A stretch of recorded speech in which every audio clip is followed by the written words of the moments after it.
شوورێکی گوهەرد و ئالیە نووی توژن دێ دەستەیەکی دیدەیە هەل ئالیەک بگرێت دێ بریندار ببێ. Di qonaxa nehada Seredariya Yekîtiya Niştimaniya Kurdistanê digel Partiya Dîmokrata Kurdistanê û Tevgera Goran da wek şûrê dûseriya her aliyekî helbijêrê bê ziyan namêne. Di vê hefteyê de Yekîtî dû civîn li ser yek di heyema dû rojan de encam da. Ya yekê digel Goran û ya duhem jî digel partî de bû. Lijneyeke taybet ya Yekîtî heye ji bo civîn û lihevkirinên siyasî digel Goran da.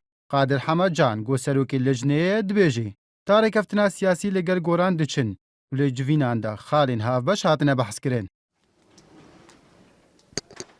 نزیکبوونەوەی یەکێتی نیشتیمانی کوردستان و گۆڕان بوو بۆ ڕێکەوتنی سیاسی چکە ئێمە پێمان وایە مێژووی هاوبەشمان خاڵە هاوبەشەکان زیاترە لە مێژووی ناکۆچی و خاڵە ناکۆچیەکان.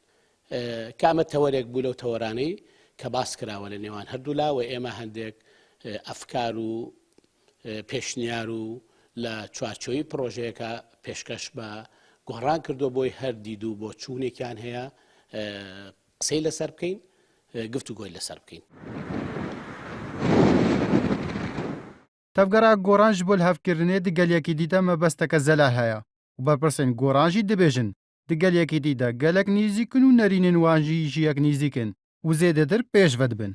هەنگاومان ناوە بەرەو ئەو ڕێکەوتنە پرۆژەمان ئاڵوگۆڕ کردووە دیراسە و تاوتوی ئەو پرۆژانی یەکتر دەکەین. ڕێکەوتنی ئێمە لەگەڵ یەکێتی نیشتیمانی کوردستان بۆ دابەشکردنی پلە و پۆست نییە، بۆ بە تاڵانبردن و دابەشکردنی سەروەت و سامانی خەڵک نییە، سەروەت و سامانی ئەم وڵاتە نییە. ئەمە بەستی ڕێکەوتنی سیاسی ئێمە لەگەڵ یەکێتی نیشتیمانی کوردستان بۆ چەسپاندنی پرینسیپەکانی دیموکراسیە، بۆ گۆڕینی سیستەمی حکومڕانیە، بۆ سیستەمێکی پەرلەمانی تەندروست، بۆ سەروەری یاسایە.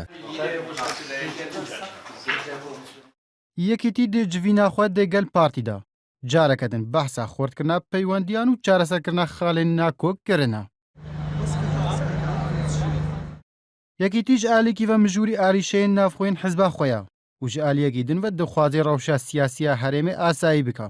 Wînha dest dirêj kiriye ji bo tiştekî din jî û dixwaze peywendiyên xwe yên siyasî di wextekî de digel her yek jê partî û goran qayîmtir bike. Digel wê yekê de gohard û alî, goran û partî di niha de di havreyekiyeke dijwar de ne.